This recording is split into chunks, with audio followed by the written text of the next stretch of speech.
सम्मानीय सभामुख महोदय, अचल विकासको मोडल डाँडामा भ्यू टावर बनाउनुको साटो युवालाई ल्यापटप चलाएर लाखौँ कमाउन भन्नेमा लागेको छ।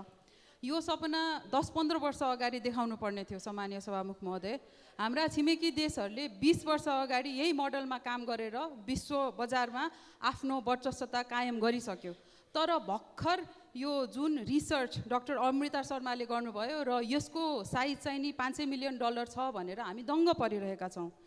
यो रिसर्चले धेरैजना राजनीतिकर्मीहरूलाई आइटीको त विज्ञै बनाइदिइसक्यो। तर जबसम्म हामीले यसमा लगानी गर्दैनौँ, यसको यो $500 मिलियन मा खुसी भएर बस्नुपर्ने चाहिँ अवस्था रिस्की देखिन्छ। हाम्रो आइटी सेक्टर भनेको यो प्रडक्ट ड्रिभन होइन, यो सर्भिस ड्रिभन हो। र जबसम्म लेबर आर्बिट्राज हुन्छ, सेम क्वालिटीको मान्छेको लागि विदेशमा भन्दा नेपालमा हाम्रो तलब कम हुन्छ, त्यति बेलासम्म यो सेक्टर फस्टाउने हो। र पहिला के हुन्थ्यो भन्दाखेरि आम्दानी डबल गर्न त्यतिकै अनुपातमा हेडकाउन्ट, त्यतिकै अनुपातमा इन्जिनियर्सहरू थपिने गर्थ्यो। तर अहिले विश्व बजारमा जुन भइरहेको छ, यो भाइब कोडिङ अथवा जेनेरेटिभ एआई अथवा एजेटिक एआई, यसले गर्दाखेरि यो इन्जिनियरिङ पाइपलाइन, स्पेसली जुनियर इन्जिनियर्सहरूको पाइपलाइनमा चाहिँ नि खलल पुग्न सक्नेछ भनेर धेरैजनाले प्रक्षेपण गरेका छन्। 6 महिनादेखि 1 वर्षमा क्लियर हुन्छ, तर यो डेफिनेटली चेन्ज चाहिँ हुन्छ भनेर उहाँहरू सबैले भनिरहेका छन्। हामीले यसको लागि के गर्दैछौँ त? नीति तथा कार्यक्रममा यसको एक लाइन पनि आएन। सभामुख महोदय, यही क्षेत्रका जानकारहरूसँग छलफल गरेर र यसमा प्रश्न र सुझावहरू माग्दाखेरि यी कुराहरू आएका छन्। मैले सरकार र सम्पूर्ण सदनको ध्यान आकर्षण गराउन चाहेँ। सफ्टवेयर र आइटी इन्डस्ट्रीमा हामीले जब एक्सपोर्ट गर्छौँ, त्यो एक्सपोर्ट सर्भिस एक्सपोर्ट हो भने सर्भिस एक्सपोर्टमा VAT लाग्छ कि लाग्दैन, यसबारे नीतिबाटै प्रश्न हुनुपर्ने कुरामा कुनै विभागको कर्मचारीको तजबिजीमा छोड्ने हो कि अदालतको फैसलामा छोड्ने हो? यहाँ काम त्यो जति त्यो इन्डस्ट्री छ, त्यो इन्डस्ट्रीमा सबभन्दा हाइएस्ट 39% ट्याक्स तिर्ने कामदारहरू त्यही छन्। यो कुरामा क्ल्यारिटी नदिने हो भने धेरैवटा कम्पनीहरू मारमा पर्नेवाला छन्। त्यो भनेको हाम्रो धेरैजना काम गर्ने कामदारहरूको जागिर चाहिँ धरापमा पर्नेवाला छ। त्यो अलरेडी एक लेभलको भइ पनि सकेको छ।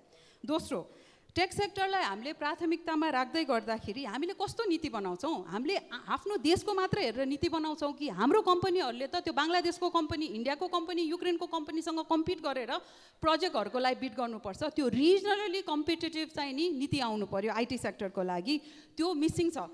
अनि अहिलेको यो जुन जेनेरेटिभ एआईले गर्दाखेरि इन्जिनियरिङ पाइपलाइन चेन्ज डिस्टर्ब हुन्छ भनिरहेको छ, त्यसको लागि हामीले टेक सेक्टरलाई कस्तो ट्याक्स इन्सेन्टिभ प्रोभाइड गर्छौँ, त्यसमा सरकार मौन छ, त्यसमा बोल्नुपर्छ।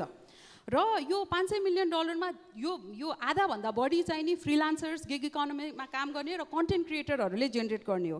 सरकारले कहिले यो सामाजिक सञ्जाल बन्द गरिदिन्छु अथवा यो डलर कार्ड $500 मात्र राखिदिन्छु भन्दाखेरि त्यहाँ काम गर्ने मान्छेहरूको लागि चाहिँ नि सुनिश्चितता खोइ त?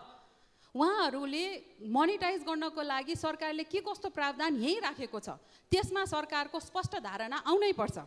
त्यसपछि सरकारले आइटी सेवा खरिद गर्दाखेरि सकेसम्म नेपालको कम्पनीहरूलाई प्राथमिकतामा राख्नु पर्यो र यो नेपाली कम्पनीले फुलफिलै गर्न नसक्ने क्राइटेरिया राखेर कुनै विदेशी कम्पनीलाई मात्र टार्गेट गरेर चाहिँ नि प्रोक्योरमेन्टको कुनै पनि खुल्नु भएन। र नेपाली कम्पनीले दिनै सक्दैन, बाहिरबाटै विदेशी कम्पनीले दिनु पर्यो भने टेक्नोलोजी ट्रान्सफर म्यान्डेटरी गर्नु पर्यो। मैले पासपोर्टको यो जुन कम्पनीलाई दिएको छ, त्यो $20 मिलियन भन्दा बढीको ठेक्का हो। त्यो $20 मिलियन त्यो त्यतिको 10% पनि हाम्रो नेपाली जनशक्तिले, हाम्रो टेक सर्भिसले पाउने हो भने धेरैजनाले ग्रोथ गर्न सक्छ, इकोसिस्टममा सपोर्ट हुन्छ।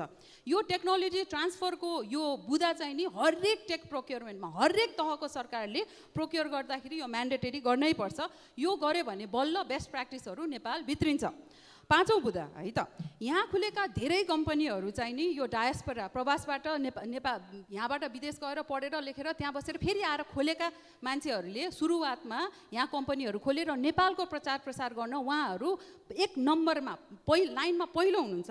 अनि त्यहाँको त्यो डायस्पोरा कम्युनिटीलाई ट्याप इन गर्नको लागि हाम्रो नेपाली दूतावासहरूले पहल लिनु पर्यो। सरकारबाटै आत्मीयता बढाएर फर्स्ट जेनेरेसन मात्र होइन, सेकेन्ड जेनेरेसन, थर्ड जेनेरेसन त्यो डायस्पोरा कम्युनिटीलाई नेपालसँग यो आत्मीयता गाँच्नु पर्यो। नेपाल सरकारले एकदम सानो चित्त राखेर कहिले एनआरएन नागरिकता भन्छ तर भिसा लिएर आऊ भन्छ, यस्तो सानो चित्त गरेर कसरी नेपालप्रतिको आत्मीयतालाई कायम राखिराख्ने र अरू देशहरूसँग पनि नेपालको ब्रान्डिङ गर्नुपर्ने, मार्केटिङ गर्नुपर्नेमा यो परराष्ट्र मन्त्रालयको अन्तर्गतको एम्बेसीहरूले एकदम पहल लिनु पर्यो। उच्च शिक्षामा 4 वर्षको ब्याचलर्स डिग्री डिप्लोमा कोर्सेसहरू मार्फत गर्ने हो कि एजुकेसनमा इन्भेस्ट नगर्ने हो भने यो के भन्छ अर्थतन्त्रले धान्नसम्म भन्ने यो शिक्षा विधेयकमा काम गर्दाखेरि सुनियो। त्यसरी चाहिँ नि कहिले पनि यो आउने अपर्च्युनिटी टेक केयर गर्न सकिन्न। धन्यवाद।